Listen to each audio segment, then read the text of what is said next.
Hello students, welcome back to Commerce with Natasha. So in last video हमने अपना chapter 2 that is principles of management start कर दिया है और मैंने फर्स्ट चैप्टर की आपकी पूरी प्लेलिस्ट पोस्ट कर दी है, आप जाके पढ़ सकते हो, देख सकते हो। और हमने लास्ट लेक्चर में क्या डिस्कस किया था, concept of principles of management that includes your meaning of principles of management and features of principles of management. Very important topic again. और हमने कुछ डिफरेंसेस पढ़े थे, management principles versus management techniques, management principles versus management values, ठीक है। और उसी के related we have discussed MCQs and your case studies and there were some exam tips to solve your case studies, that how to write your answers.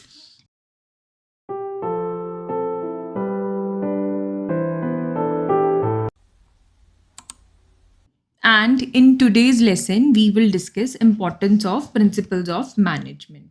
So our first point is कि providing managers with useful insight into reality. देखो, अब हम बात कर रहे हैं कि management के प्रिंसिपल्स की क्या इम्पोर्टेंस है, हम अपनी फर्म में ये क्यों फॉलो करते हैं। सबसे पहले कि उनको एक यूजफुल इंसाइट मिलती है इनटू रियलिटी। देखो, management principles act as guidelines, general guidelines for the managers.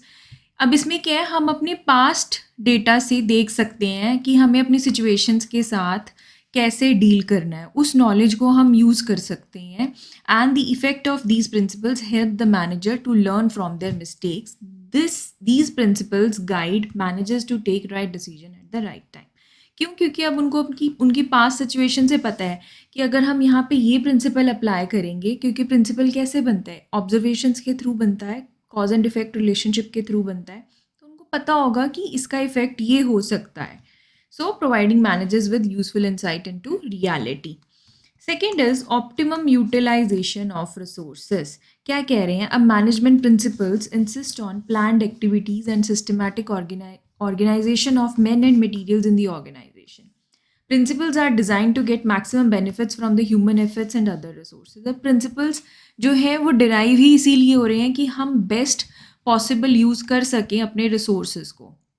Okay, सो एक इसकी इंपॉर्टेंस यही हो गई है point. For example, scientific principles suggest to cut down the wasteful movements and setting up of standard time to complete a task. अब क्या कह रहे हैं, मैनेजमेंट प्रिंसिपल में क्या डिसाइड किया जाता है कि आप अपनी वेस्टफुल मूवमेंट्स को, ये आप पढ़ोगे प्रिंसिपल, बहुत अच्छा प्रिंसिपल है कि आपको आपकी वेस्टफुल मूवमेंट्स को क्या करना है, कट डाउन करना है और आपका स्टैंडर्ड टाइम डिसाइड करना है एक टास्क को कंप्लीट करने के लिए। कि ठीक है कि अगर हम 1 घंटे में किसी चीज़ की 100 यूनिट्स बना सकते हैं या मैं 100 पेन्स बना सकती हूँ 1 घंटे में, वो आपको एक स्टैंडर्ड टाइम डिसाइड करना है। By saving time, energy and efforts, activities can be made economical and result in maximum utilisation of resources. अब हमें पता चलेगा कि ठीक है कि अगर हम 1 घंटे में ये मूवमेंट ना करें, अपनी वेस्टफुल मूवमेंट्स को कट डाउन कर दें, तो हम अपनी मैक्सिमम उसकी जो है आउटपुट पे पहुंच सकते हैं। ये किसके थ्रू पता चलता है, मैनेजमेंट प्रिंसिपल्स डिसाइड करते हैं।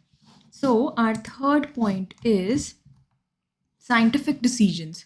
अब मैनेजमेंट प्रिंसिपल्स जो हैं वो डिराइव ही कैसे हुए हैं, साइंटिफिकली डिराइव हुए हैं, मतलब एक्सपेरिमेंटेशन के थ्रू डिराइव हुए हैं। एक्सपेरिमेंट्स हुए, ऑब्जर्वेशंस हुई, कॉज एंड इफेक्ट रिलेशनशिप बना, वो तभी डिराइव हुए, ठीक है।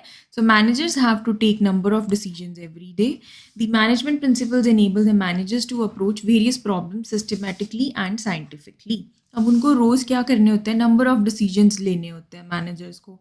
अब वो क्या करते हैं, सिस्टमैटिकली और साइंटिफिकली अप्रोच चूज़ करते हैं। For example, Taylor's principles always insisted on replacement of rule of thumb by scientific approach. मतलब रूल ऑफ थंब नहीं हमने फॉलो करना है, हमने क्या फॉलो करना है, साइंटिफिक अप्रोच करना है। ये एक प्रिंसिपल है टेलर का, ये आप पढ़ोगे। That is he suggested to conduct the time study. वो कह रहे हैं कि ये नहीं कि मैं बस ऐसे ही रूल ऑफ थंब से बोल दूँ कि ठीक है, to set up the standard time required to perform a job, rather than leaving it at the discretion और विल ऑफ मैनेजर।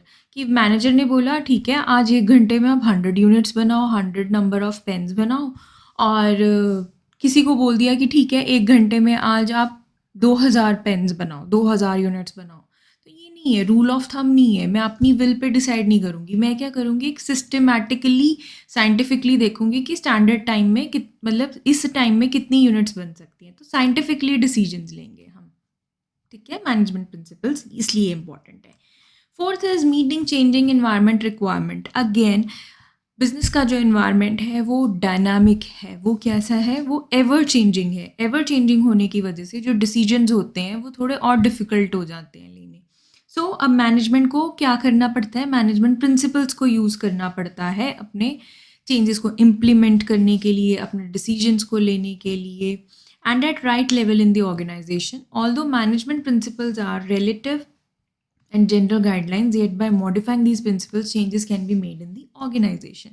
वो क्या कह रहे हैं, बट हमारे जो प्रिंसिपल्स हैं वो मॉडिफाई हो सकते हैं, वो चेंज हो सकते हैं, फ्लेक्सिबल होते हैं, ठीक है, रिजिड नहीं होते हैं साइंटिफिक प्रिंसिपल्स की तरह। सो हम अपनी ऑर्गेनाइजेशन और अपने डायनामिक इन्वायरमेंट के अकॉर्डिंग, अपने इन्वायरमेंट के अकॉर्डिंग थोड़ा चेंज करके उनको अप्लाई कर सकते हैं। Fifth point is effective administration। Administration is the function of top level management, मतलब जो सारे decisions लेते हैं, resources arrange करते हैं, that is administration, admin department। In this function, major plans and policies are formed। The management principles act as guidelines and ways to form various administrative policies। अब management principles भी वहाँ पे क्या करते हैं, एक बेस की तरह एक्ट करते हैं। वो उस बेसिस पे क्या करते हैं, अपनी पॉलिसीज़ बनाते हैं, अपने प्लान्स बनाते हैं, सिस्टमैटिक एक वर्किंग सेट करते हैं ऑर्गेनाइजेशन में। For example, principle of unity of command. Unity of command का मतलब होता है उनको एक ही जगह से कमांड मिल रही है। अगर आप सोचो एक एम्प्लॉय को कमांड देने वाले ऊपर 2 या 3 लोग होंगे तो वो किसी की कमांड कंप्लीट नहीं कर पाएगा, ठीक है। तो क्या होता है, यूनिटी ऑफ कमांड, एक ही इंसान से, एक ही बॉस से कमांड मिलती है। स्केलर चेन हो गया, authority responsibility relationship, unity of direction हो गया, ये सब लीड करते हैं systematic and smooth functioning of the organisation. As unity of command avoids confusion of more bosses, unity of direction unifies the efforts of all the employees in one direction, that is organization goal। अब unity of direction में क्या है कि हम सबकी efforts को हम unify कर देंगे, हम उनको मर्ज किसकी तरफ कर देंगे कि हमने एक ही गोल है, हमारा ऑर्गेनाइजेशनल गोल अचीव करना। Scalar chain, authority responsibility relationship, इसमें क्या होगा, सिस्टमैटिक फ्लो ऑफ इन्फॉर्मेशन होगा, सबको पता होगा किसको किसे रिपोर्ट करना है, किसकी क्या रिस्पॉन्सिबिलिटी है। So all these principles definitely bring effective and efficient administration. अब जो ये प्रिंसिपल्स ऑफ डिमांड के ही बेसिस पे एक एडमिनिस्ट्रेशन अच्छी हो रही है ना, मतलब वो अच्छी पॉलिसीज और प्लान्स बना पा रहे हैं, इफेक्टिव बना पा रहे हैं। Sixth point is fulfilling social responsibilities. A business is creation of society. Society से ही सारे रिसोर्सेज मिलते हैं, सोसाइटी से ही वर्कर्स हैं, बाकी सारे रिसोर्सेज हैं, and makes use of resources of society, so it must do something for society. ये हमने अपने सोशल ऑब्जेक्टिव्स में भी पढ़ा था कि बिजनेस सारे रिसोर्सेज अपने सोसाइटी से लेता है, इसलिए बिजनेस के लिए कुछ सोसाइटी ऑब्जेक्टिव्स भी बनते हैं, मतलब सोशल ऑब्जेक्टिव्स भी बनते हैं। तो management principles not only act as guidelines for achieving organisational objectives, but these principles also guide the managers to perform social responsibilities. मतलब वो सिर्फ और सिर्फ ऑर्गेनाइजेशनल ऑब्जेक्टिव्स के लिए गाइडलाइंस नहीं है, वो परफॉर्म करते हैं क्या, सोशल ऑब्जेक्टिव्स के लिए भी। For example, the principle of fair remuneration, ये आप पढ़ोगे। फेयर रेम्यूनरेशन क्या इंसिस्ट कर रहा है कि सबको एडिक्वेट सैलरी मिलनी चाहिए, इनफ सैलरी मिलनी चाहिए उनके स्किल्स के according, and takes care of interest of employees also. तो fulfil social responsibility, management principles की इंपॉर्टेंस क्या हो गई, सोशल रिस्पॉन्सिबिलिटीज़ भी फुलफिल करते हैं। Seventh point is management training, education and research. Principles of management are at the core of management theories. These act as base for management training and education। अब आपको क्या याद रखना, देखो इसमें पहले आप बता देना कि ये क्या है, बेसिस है मैनेजमेंट स्टडीज़ के लिए, बस इतना बहुत है, इनफ है कि रिसर्च वर्क में ये हेल्प करते हैं। सेकंड, आप इसमें पॉइंट बना दोगे आपका कि ये कोर है मैनेजमेंट थ्योरीज का, वही बेसिस है अगेन। दिस एक्ट, फिर ये क्या एक्ट करते हैं as a training, management training और एजुकेशन के लिए। फिर थर्ड पॉइंट आप बना देना जो हमने रिसर्च वाली बात की थी कि professional courses such as BBA MBA also teach this principles as part of their curriculum. उनके सिलेबस का एक पार्ट होता है, इंपॉर्टेंट पार्ट होता है।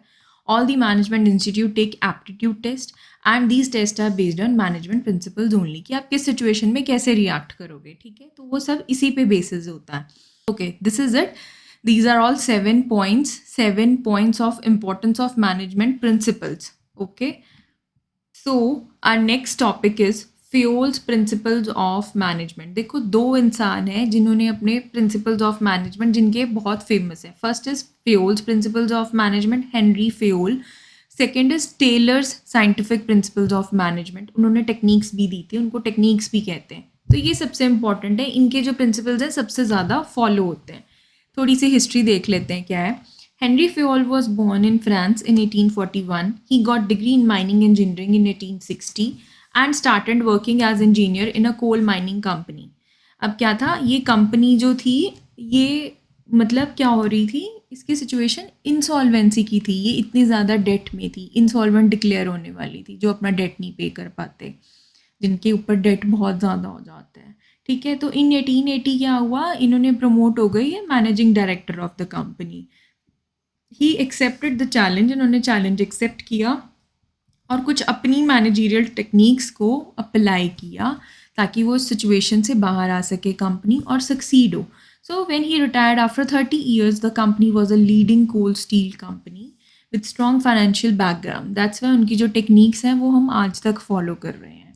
सो मेजर कॉन्ट्रीब्यूशंस क्या हैं फयोल की, ये याद रखना है आपको, that father of management studies and thoughts बोला जाता है इन्हें because of the following contributions. क्या कहते हैं, Henry Fayol called as father of management studies and thoughts, क्योंकि इन्होंने क्या किया, एक क्लियर डिस्टिंक्शन दी between technical and managerial skill, कि technical skills are different from managerial skills, दोनों ही बहुत डिफरेंट चीज़ हैं। Second, he identified the main steps in the process of management. जो आप स्टेप्स पढ़ोगे ना, जो आपके कमिंग चैप्टर्स हैं, that planning, organising, staffing, directing and controlling. मैंने आपको इसका एक ब्रीफ व्यू दिया था फर्स्ट चैप्टर में, तो वो भी इन्होंने ही दिए थे, प्रोसेस ऑफ मैनेजमेंट के steps. He developed 14 principles of management which act as guideline for managers to perform managerial activities. Henri Fayol के कितने प्रिंसिपल्स ऑफ मैनेजमेंट है, there are 14 principles of management given by Henri Fayol and known as father of management studies and thoughts. Okay, so that's bring us to the end of this lesson. Thank you, class.